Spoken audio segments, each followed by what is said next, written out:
किल्ले खेळणा म्हणजे छत्रपती शिवाजी महाराजांनी नामकरण केलेला किल्ले विशाळगड कोकण प्रदेश आणि घाट मार्गांवर लक्ष ठेवण्यासाठी करवीरचा भोज राजा दुसरा याने इसवी सन 1190च्या सुमारास बांधलेला हा खेळणा किल्ला म्हणजेच किल्ले विशाळगड। आदिलशाही सत्तेकडून अनेक प्रयत्न करूनही त्यांना खेळणा किल्ला जिंकता आला नाही, पण शेवटी प्रयत्नांची पराकाष्ठा करून खेळणा किल्ला आदिलशाही सत्तेकडे गेला आणि पुढे जवळजवळ 250 वर्षे खेळणा किल्ला हा आदिलशाही सत्तेमध्ये होता। पण अफजल खानाच्या वधानंतर छत्रपती शिवाजी महाराजांनी खेळणा किल्ला जिंकून त्याचे नाव विशाळगड असे ठेवले। सिद्धी जोहरचा पन्हाळगडास पडलेला वेढा आणि छत्रपती शिवाजी महाराज विशाळगडावर पोचेपर्यंत वीर शिवा काशीद यांचे बलिदान, पावनखिंडीमधील बाजीप्रभू देशपांडे आणि 300 मावळ्यांचा पराक्रम या सगळ्या मराठ्यांच्या दैदिप्यमान इतिहासातील अचाट पराक्रमाचा साक्षीदार म्हणजेच किल्ले विशाळगड। आणि पुढे छत्रपती राजाराम महाराजांच्या कारकिर्दीत स्वराज्याच्या राजधानीचा दर्जा लाभलेला गड म्हणजेच विशाळगड। नमस्कार मंडळी, मी आदित्य आणि मी आज आलोय किल्ले विशाळगडाचा इतिहास आणि किल्ले विशाळगडाचे स्वराज्याप्रतीचे योगदान जाणून घेण्यासाठी। चला तर मग आपल्या आजच्या व्हिडिओला सुरुवात करूया।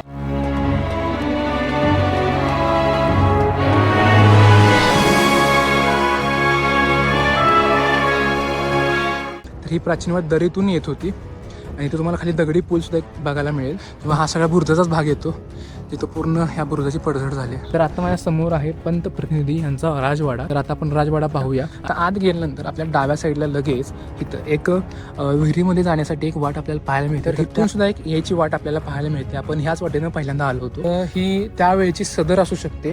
तर आतला जो एरिया आहे तो अर्धचंद्राकार सारखा दिसतो, त्यामुळे ह्या विहिरीला अर्धचंद्राकार असं। गणपती मंदिर पाहून झाल्यानंतर पुढंच आपल्याला एक दगडी मंदिर पाहायला मिळतं।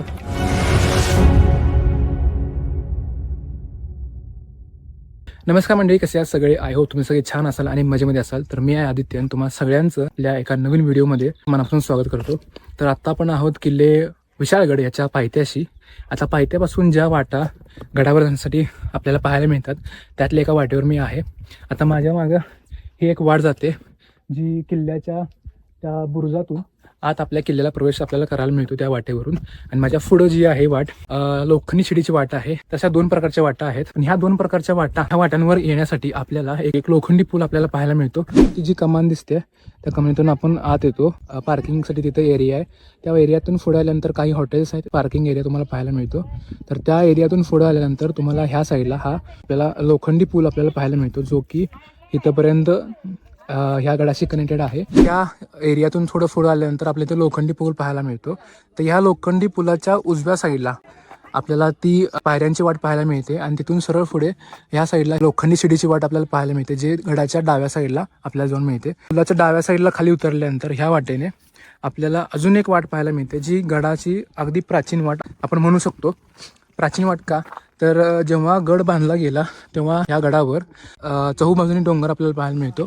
पण हा डोंगर एकच असा आहे की जो सह्याद्री पर्वतरांग आणि कोकण प्रदेश यांना वेगवेगळा करणारा हा किल्ला आहे। ही प्राचीन वाट तुम्हाला पुढे दिसते। तर ही प्राचीन वाट दरीतून येत होती आणि इथे तुम्हाला खाली दगडी पूल सुद्धा एक बघायला मिळेल।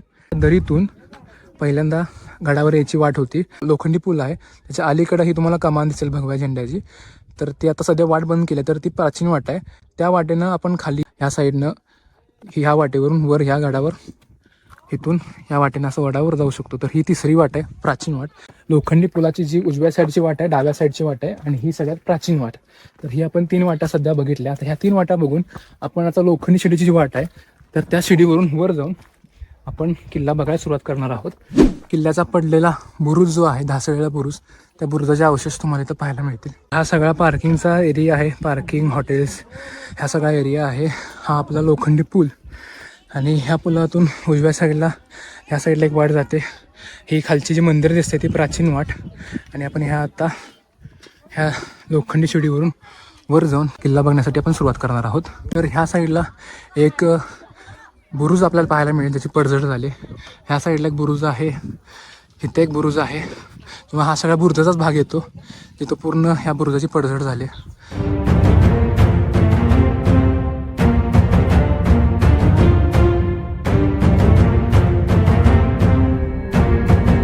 मित्रांनो, आतापर्यंत आपण प्राचीन वाट आणि 2 गडावर येणाऱ्या वाट आपल्याला पाहिल्या, एक डाव्या बाजूची आणि एक उजव्या बाजूची वाट आपण पाहिली. तर ह्या व्यतिरिक्त गडावरचे जे बुरुज आहेत त्या बुरुजांचे सध्या अवशेष शिल्लक आहेत. तर त्यातल्या एका बुरुजावर मी सध्या उभा आहे. माझ्या मागं तुम्ही बघू शकता, हे गडाचे पूर्ण असे उद्ध्वस्त झालेले असे बुरुज तुम्हाला पाहायला मिळतील. त्या बाजूला एक बुरुज आहे, तसंच त्या साईडला तुम्हाला बुरुज दिसेल एक, आणि सेम तसाच त्या साईडला सुद्धा बुरुज आहे. त्या लोखंडी शिऱ्यावरून तुम्ही येऊ शकता गडावर वरती, आणि जाताना मात्र पायऱ्यांचा जो मार्ग आहे तर त्या मार्गावरून तुम्ही जाऊ शकतात, जेणेकरून तुम्हाला हा पूर्ण गड पाहायला मिळेल.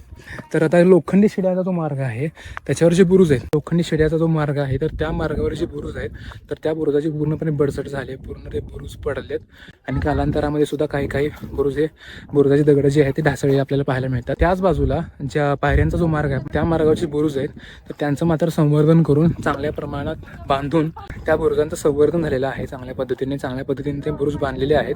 तर ते आपण ते येताना बघणार आहोत. दरी आहे, ह्या साईडला डोंगर आहेत, पूर्ण किल्ला तिन्ही बाजूनी डोंगरांनी वेढलेला आहे, आणि एका बाजूला ती खाडी आहे. इसवी सन 1190च्या सुमारास करवीरचा भोज राजा दुसरा याने आपली राजधानी कोल्हापूरहून पन्हाळगडावर हलवली. त्यानंतर त्याने घाटमार्गावर लक्ष ठेवण्यासाठी अनेक किल्ले बांधले, त्यापैकी हा विशाळगड. विशाळगडाची इतिहासामध्ये आपल्याला अनेक नावे पाहायला मिळतात. आतापर्यंत आपण पाहिलं जी गडाची प्राचीन वाट आहे ती आत्ता पाहिली.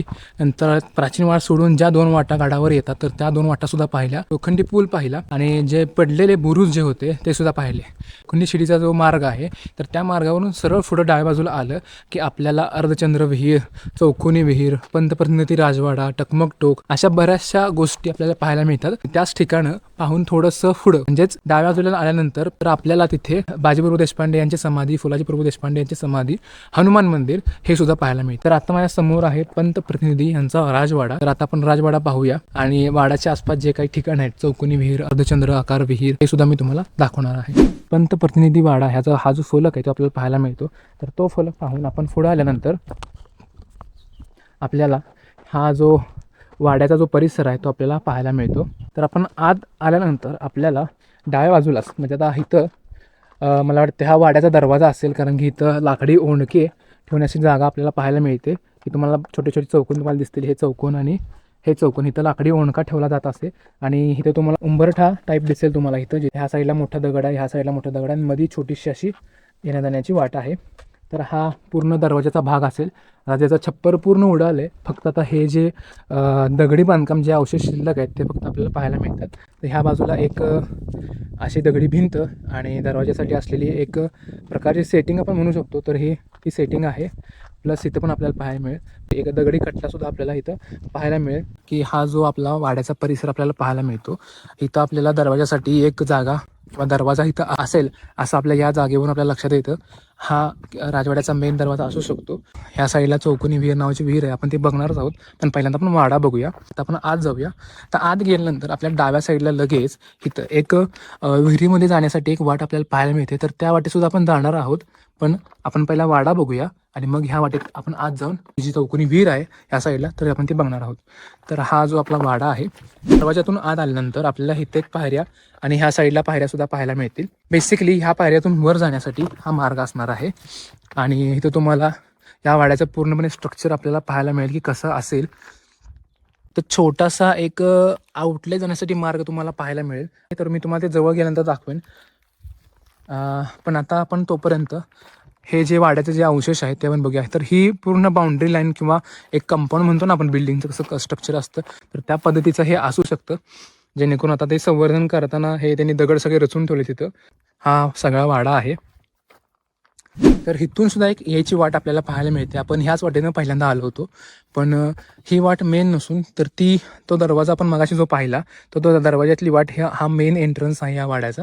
आपण मगाशी ह्या साईडनं आलो होतो आणि ह्या पुढेच आपल्याला अर्धचंद्र आकाराची विहीर आपल्याला पाहायला मिळते. तर आपण आता हा दरवाजा म्हणून पाहिला. आता इथं दरवाजा असू शकतो. मी असं का म्हणलं तर इथं दरवाजा अडकवण्यासाठी तुम्हाला इथं एक लॉक सिस्टीम पाहायला मिळेल, ह्या साईडला सुद्धा आणि ह्या साईडला सुद्धा. तर आपण पुढं आल्यानंतर आपल्याला हे दगडी कट्टे आपल्याला पाहायला मिळतील. याच ठिकाणी छत्रपती राजाराम महाराज यांचा जो राज्यकारभार होता तर तो राज्यकारभार इथून सुद्धा चालत असावा, कारण की इतिहासामध्ये तसं आपल्याला पाहायला मिळतं. आणि दुसरी गोष्ट, छत्रपती राजाराम महाराजांचं कुटुंब ह्या गडावर बऱ्याच काळ असलेलं आपल्याला इतिहासामध्ये पाहायला मिळतं. आपल्याला इतिहासामध्ये राजाराम महाराजांच्या जानकीबाई परत ताराबाई ह्या 2 पत्नींचा उल्लेख आपल्याला पाहायला मिळतो. पण आता जेव्हा मी विशाळगडाचा इतिहास जेव्हा मी वाचत होतो तर त्या इतिहासामध्ये ह्या गडावर छत्रपती राजाराम महाराजांच्या अहिल्याबाई नावाची एक पत्नी होत्या, तर त्यांची सुद्धा समाधी आपल्याला इथं पाहायला मिळते. तसंच अंबिकाबाई म्हणजे छत्रपती राजाराम महाराजांच्या तृतीय पत्नी, तर ह्यांची सुद्धा समाधी आपल्याला पाहायला मिळते. ही एक नवीन गोष्ट मला ह्या गडाच्या इतिहासामध्ये अभ्यास करताना कळाले की छत्रपती राजाराम महाराजांच्या सुद्धा 4 पत्नी असाव्यात. ह्याच वाड्यामध्ये छत्रपती राजाराम महाराजांनी राज्यकारभार त्या काळी केला होता. सिमेंटचं बांधकाम सुद्धा आपल्याला पाहायला मिळेल आणि खाली जे आहे ते मेन बांधकाम आपल्याला पाहायला मिळतं इथं. तर असे कट्टे आहेत. तर ही त्यावेळेची सदर असू शकते जेव्हा छत्रपती राजाराम महाराज ह्या किल्ल्यावरून स्वराज्याचा राज्यकारभार चालवायचे, तेव्हा ही सदर सुद्धा असू शकते. तर तिथून सुद्धा एक एंट्रन्स आहे, तिथं सुद्धा आपल्याला कट्टा पाहायला मिळतो आणि त्या साईडला सुद्धा आपल्याला कट्टा पाहायला मिळतो. आणि ही जी आहे ती मधली जागा. त्या सदरेतून खाली आल्यानंतर आपल्याला खाली पायऱ्यावरून उतरल्यानंतर आपल्याला ही जी इथं एक छोटासा खड्डा आपल्याला पाहायला मिळतात. तर तो कशासाठी आहे तो काही कळाला नाही. आपल्याला इथं एक आउटलेट पाहायला आपल्याला मिळेल. आउटलेट इथं तुम्हाला जवळून दाखवतो. तर इथं एक चौकोनी आयताकृती अशी एक लाईन आहे, दगडी लाईन, जिथून आता त्या काही ह्याचा वापर कशासाठी केला जात असे तर ही मला एवढं सांगता येणार नाही. तर इथं सुद्धा आपल्याला एक आउटलेट पाहायला मिळेल. आणि ही जी आहे इथून सुद्धा आपल्याला ह्या रासदरीवरून खाली उतरता येईल. तर इथं दोन ठिकाणी आपल्याला पायऱ्या बघायला मिळतील. इथे एक पायऱ्याचं आहे आणि तिथे एक पायऱ्या आहेत. त्या साईडला सुद्धा एक आपल्याला एंट्रन्स पाहायला मिळेल आणि ह्या साईडला सुद्धा एक एंट्रन्स आपल्याला पाहायला मिळेल. आणि ह्या राजवाड्याची जी मेन एंट्रन्स आहे तर ती आपल्याला इथं पाहायला मिळेल. विशाळगडास किशागिला, भोजगड, खिलगिला, खेळणा आणि विशाळगड अशी नावे आहेत. भोज राजाचं साम्राज्य संपलं, हा गड यादवांच्या ताब्यात गेला आणि पुढे यादवांचा अस्त झाल्यावर दक्षिणेत बहामनी सत्ता उदयास आली. इसवी सन 1453 मध्ये बहामनी सेनापती मलिक उत्तुजार हा या प्रदेशातील किल्ले जिंकण्यासाठी कोकणामध्ये उतरला. त्याने शिर्क्यांचा प्रचितगड ताब्यात घेतला आणि शिर्क्यांना धर्मांतर करण्यासाठी अट घातली. पण नंतर प्रचितगडावरील शिर्के आणि विशाळगडावरील मोरे यांनी एकमेकांशी संधान बांधून मलिक उत्तुजार याचा पराभव केला. राजवाड्यातून आल्यानंतर आपण मागाशी चौकोनी विहीर जी बघितली तर त्या चौकोनी विहीर आपण बघायला जाणार आहोत. ही राजसदर पूर्णपणे पाहून झाल्यानंतर आपण जेव्हा पुन्हा एकदा मेन एंट्रन्सनच बाहेर पडतो, येतानाच्या उजव्या बाजूला, जातानाच्या डाव्या बाजूला आणि येतानाच्या उजव्या बाजूला आपल्याला हे इथं एक विहीर पाहायला मिळते, विहिरीचा रस्ता पाहायला मिळतो. आपण आता राजवाडा राजवाडा पाहून झाल्यानंतर आपल्याला इथं चौकोनी विहीरमध्ये जाण्यासाठी हा मार्ग आपल्याला पाहायला मिळतो. 1469 साली बहामनी सुलतानाने त्याचा दुसरा सेनापती मलिक रेहानला खेळणा किल्ला जिंकण्यासाठी पाठवले. पण मलिक रेहानला 6 वेळा प्रयत्न करूनही हा गड जिंकता आला नाही. 7व्या प्रयत्नात 9 महिने निकराचा लढा देऊन मलिक रेहानने हा खेळणा किल्ला घेतला. या मलिक रेहानच्या नावाचा दर्गा आपल्याला गडावर पाहायला मिळतो.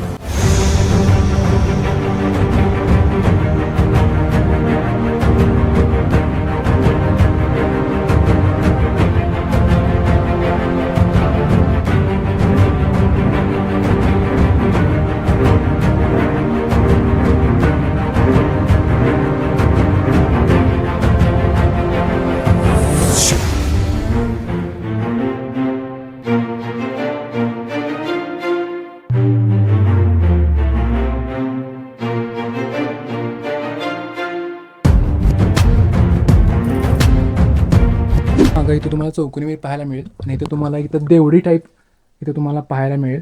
ह्या विहिरीमध्ये एक महादेवाचं मंदिर सुद्धा आपल्याला पाहायला मिळतं. चौकोनी विहीर आपण पाहिली. आता आपण पाहणार आहोत अर्धचंद्र आकार विहीर, जी मेन एंट्रन्स पाहिली. आणि आता इथं माझ्या पुढे एक एंट्रन्स आहे जी तुम्हाला मागाशी मी दाखवली की ह्यातनं सुद्धा आपण आत बाहेर करू शकतो. ह्या दरवाज्यातून सुद्धा रहदारी होत असेल. ही जी आहे ती अर्धचंद्र आकार विहीर आपल्याला पाहायला मिळते. अर्धचंद्र आकार असं का म्हटलं जातं की जेव्हा तुम्ही ह्या विहिरीला कुठल्याही अँगलनं पाहिलं तर आतला जो एरिया आहे तो अर्धचंद्र आकारसारखा दिसतो, त्यामुळं ह्या विहिरीला अर्धचंद्र आकार असं म्हटलं जातं. 4 कमानी तुम्हाला पाहायला मिळतील.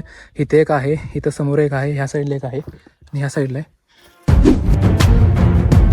जवळजवळ 250 वर्षे हा खेळणा किल्ला बहामनी आदिलशाही या मुस्लिम सत्तेकडे होता. पुढे अफजल खानाच्या वधानंतर छत्रपती शिवाजी महाराजांनी 28 नोव्हेंबर 1659 मध्ये पन्हाळ किल्ला जिंकून आणि त्याच वेळेस छत्रपती शिवाजी महाराजांनी खेळणा किल्ला जिंकून त्याचे नाव विशाळगड असे ठेवले. पुढे 3 मार्च 1660 ला सिद्दी जोहरने पन्हाळगडास वेढा दिला. त्याचवेळी जसवंतराव दळवी आणि शृंगारपूरचे सूर्यराव सुर्वे यांनी विशाळगडास वेढा दिला होता. छत्रपती शिवाजी महाराजांनी विशाळगडाचा वेढा फोडून काढला आणि महाराज विशाळगडावर सुखरूप पोहोचले. पण त्याआधी शिवरत्न शिवा काशीद आणि बाजीप्रभू देशपांडे व 300 मावळ्यांचे बलिदान झाले. अर्धचंद्राकार विहीर, विशाळगडावर जी विहीर आहे तर त्या विहिरीमध्ये सध्या मी आहे. ह्या मार्गातून आपण येऊ शकतो. ॲक्च्युली तिथनं अशी वाट होती पण ती काही कारणास्तव ढासळली आणि त्यामुळे थोडंसं फिरून या वाटेने आपल्याला आत यावं लागतं. आणि आत आल्यानंतर आपल्याला हा जो सुंदर नजारा आहे, पाषाण पूर्ण काळ्या दगडांनी बनलेली ही विहीर आहे. आत तशी खोल आहे विहीर, आत पण आपल्याला पाहायला मिळतात. एकदम शांत वाटते इथं. ही इथून वाट येते, दगडं पडले त्यामुळे ही वाट बंद केली. आपल्याला ह्या वाटेने पुढच्या वाटेने असं फिरून इथं असं यावं लागतं आणि इथून आपल्याला मेन एंट्रन्स मिळतो अर्धचंद्राकार विहिरीचा. तर आता आपण पाहिलं की एक अर्धचंद्राकार विहीर आपण पाहिली, राजवाडा पाहिला, चौकनी विहीर पाहिली. आता अर्धचंद्राकार किंवा राजवाडा ह्याच्या शेजारीच आपल्याला एक गणेशाचं मंदिर पाहायला मिळतं. तर मी तुम्हाला दाखवतो आणि त्याच्या पुढंच आणखीन काही मंदिर आहेत तर ते आपण सुद्धा पाहणार आहोत. आता त्यातलं पहिलं मंदिर ते म्हणजे गणेश मंदिर आपण आता पाहणार आहोत.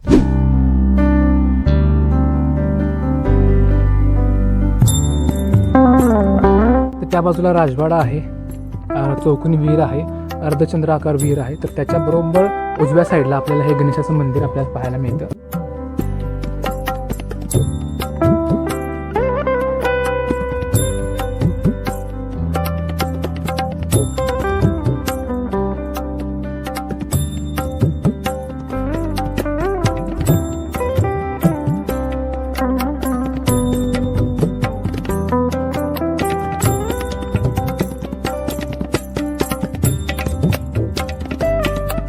गणपती मंदिर पाहून झाल्यानंतर पुढंच आपल्याला एक दगडी मंदिर पाहायला मिळतं. आता ते मंदिर कुठलं आहे तर ते आपण बघूया.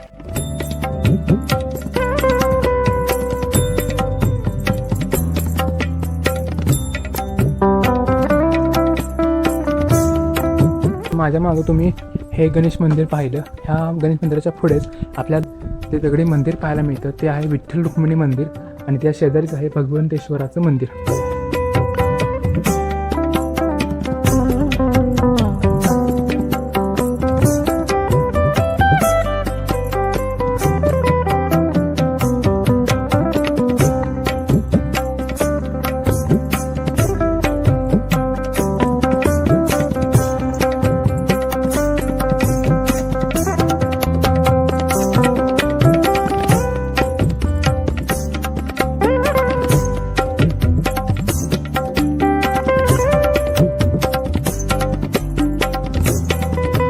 विठ्ठल रुक्मिणीचं मंदिर आपण आता पाहिलं. आता ह्या शेजारी जे भगवंतेश्वराचं मंदिर आहे तर ते आपण पाहूया. चला.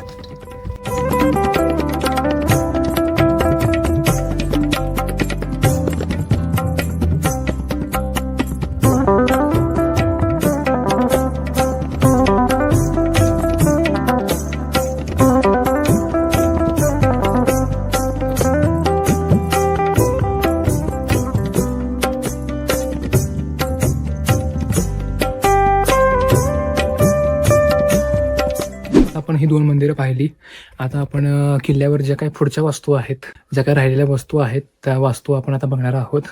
चला तर मग आता राहिलेला जो आपला प्रवास आहे तो आपण पूर्ण करूया.